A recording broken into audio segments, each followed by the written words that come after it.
Good morning everybody, I am Sarah with the trains, and today you find me at Ely Station ready to head off to explore a station on the Fen line. So I'm going to hop on board this Great Northern Electrostar and head off to Waterbeach.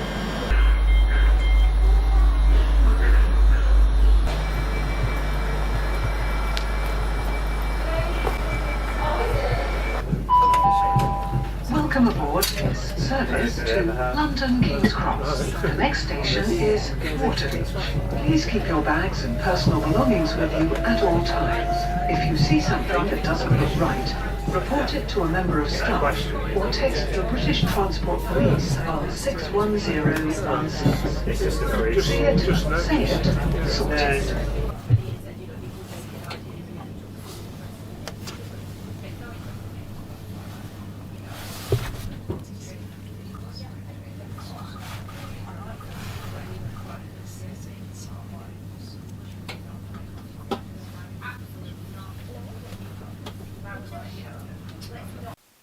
The Great Northern Class 387s you see here are part of the Electrostar family of trains and were built by Bombardier Transportation between 2014 and 2017.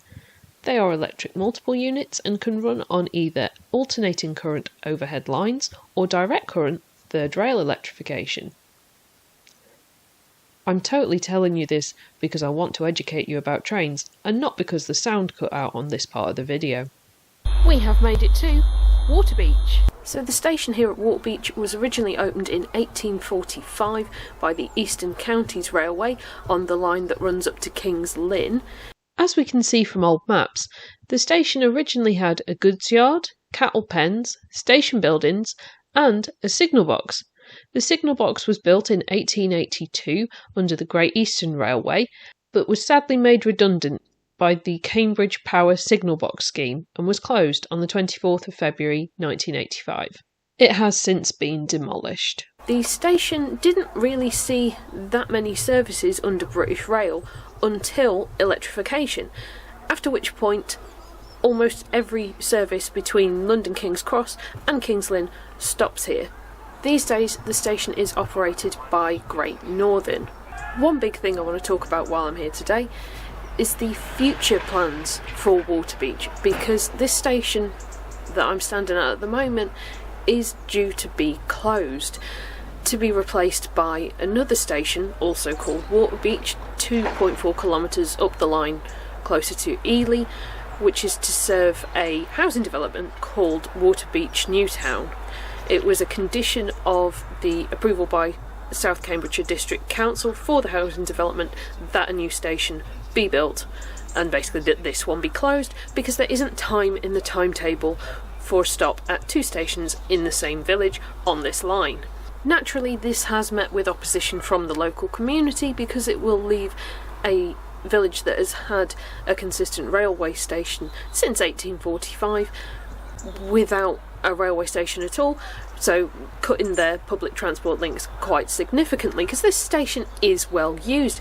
In the year 2022 to 2023 it was used by 309,000 people, so that's not a small amount at all. It's not some tiny little station like, for example, Buckingham that sees barely any passengers at all. It perhaps doesn't make that much sense to close this one and replace it with a new one just to serve a housing development that hasn't actually been completed yet. The new station was intended to be opened, I think, this year, but the Greater Cambridge Partnership, who are funding the new station because the housing developer couldn't raise enough funds to do so, have pushed that back to the end of 2025 or possibly 2026 because they had to do more survey work on the site before they could progress with building the new station. When that station opens, this station will be decommissioned and demolished. Whilst I do understand the thought process behind providing that transport link to Waterbeach Newtown, it is, I think, bad to do it at the expense of Waterbeach. There must have been some kind of compromise they could have come up with to solve this issue, maybe siting it in between the village and the new development, but obviously I'm not some kind of town planner or railway engineer or anything, so I can't give an expert opinion on that. I spy a train coming.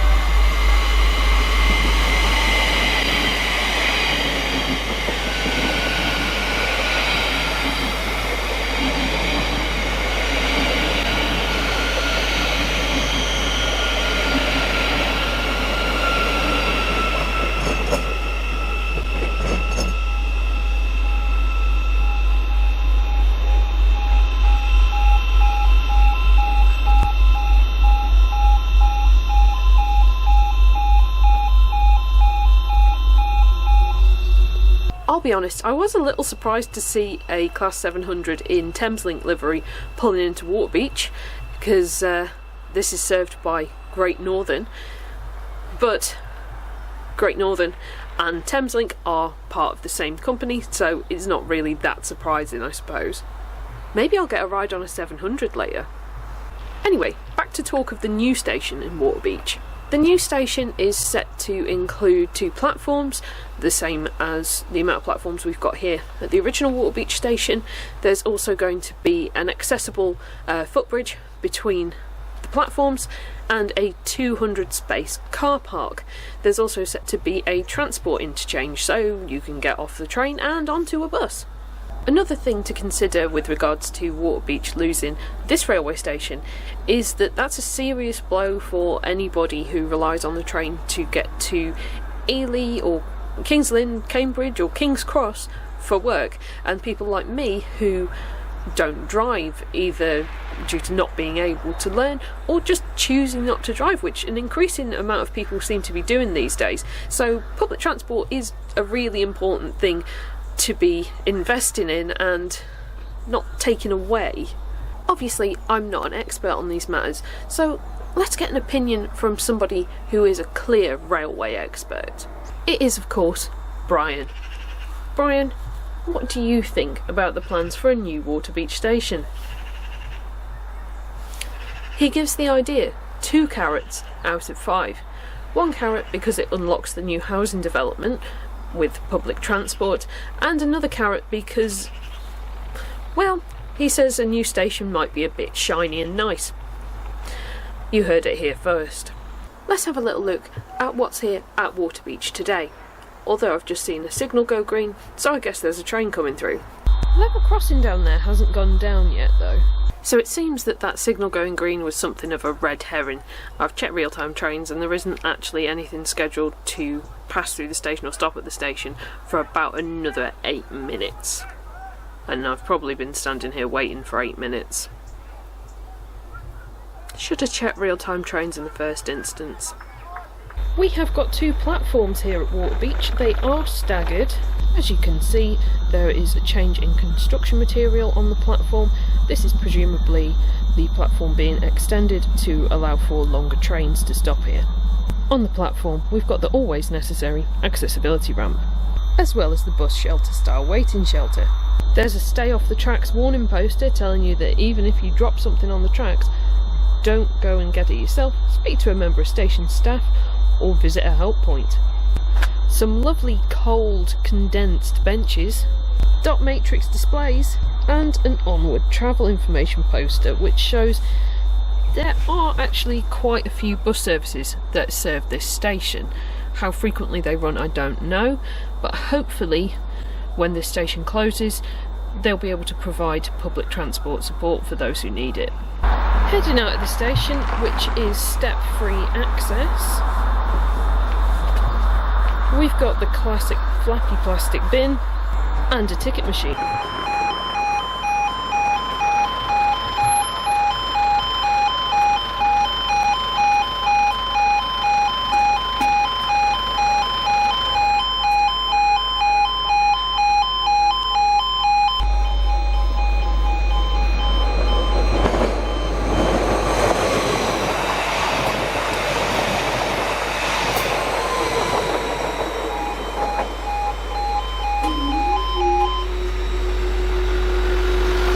So now we've seen 755421, the Greater Anglia Pride train, I can tell you that access between the platforms is over the level crossing. So be sure to be on the right side of the level crossing when the barriers go down, or sadly, you'll miss your train.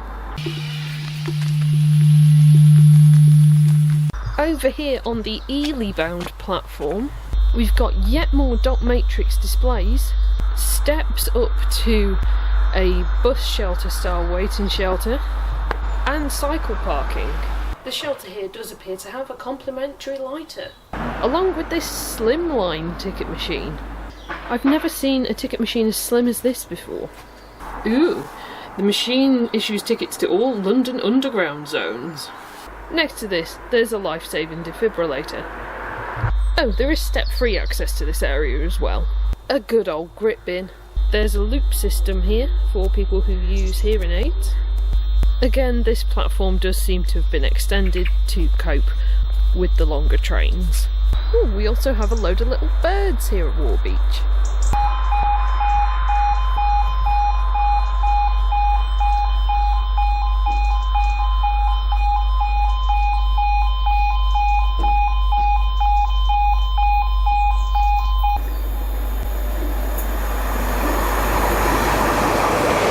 The Class 755s entered service with Greater Anglia in 2019 and were manufactured by Stadler Rail. Yes, we're having audio issues again. One thing I've definitely noticed about Waterbeach is that the level crossing doesn't go down that much ahead of a train passing through. It is very different to some stations I've been to where the level crossing goes down about 5 or 10 minutes before the train is going to go through.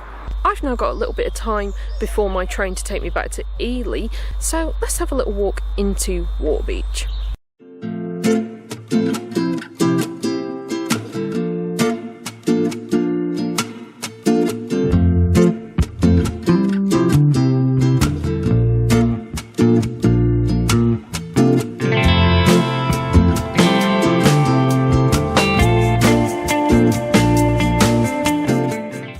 This footpath I've found takes you up to the Ely bound platform on the station, so that's good to know.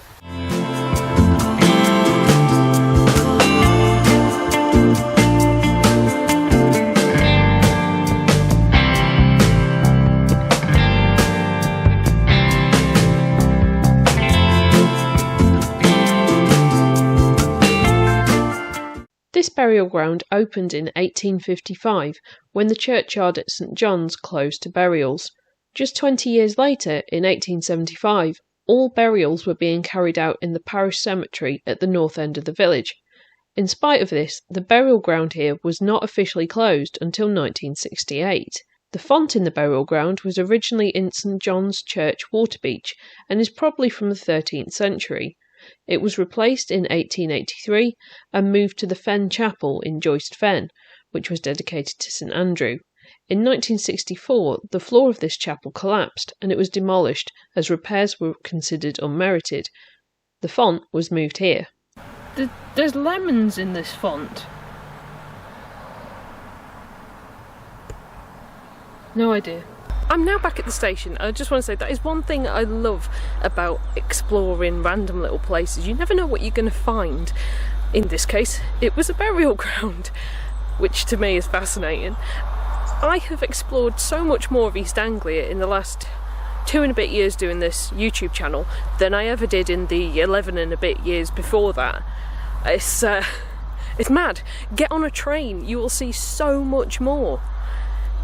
Get off at random little stations, even if you think, oh, there's nothing there, it's, you know, what am I going there for? You'll find something. Now though, it's time for me to wait for my train back to Ely.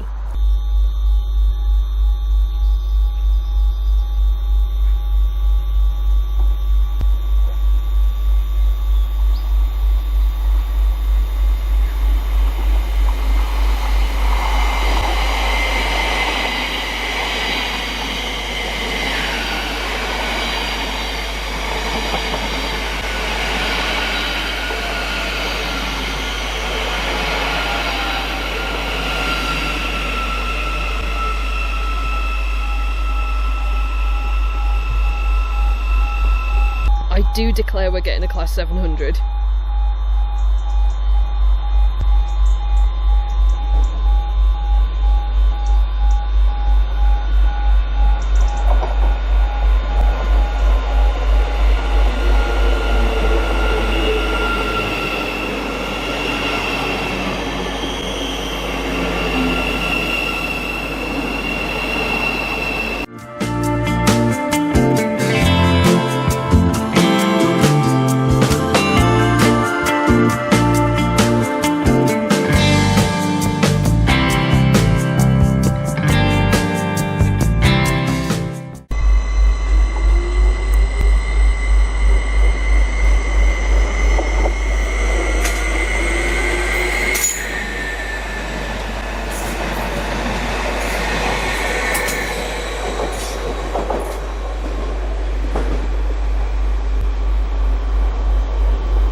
As you can see, I am now back at Ely. I hope you've enjoyed this video. Thank you so much for watching. If you have enjoyed it, please leave a like and a comment and consider subscribing to see more from me. I will see you all next time for another railway adventure. Bye. As always, an extra special thank you to all of my patrons and channel members who are listed on screen now, as well as everybody who donates to me on Ko-fi. You really do help keep this channel going. If you'd like to become a patron or a channel member or buy me a coffee on Ko-fi, the links to do so are in the description below.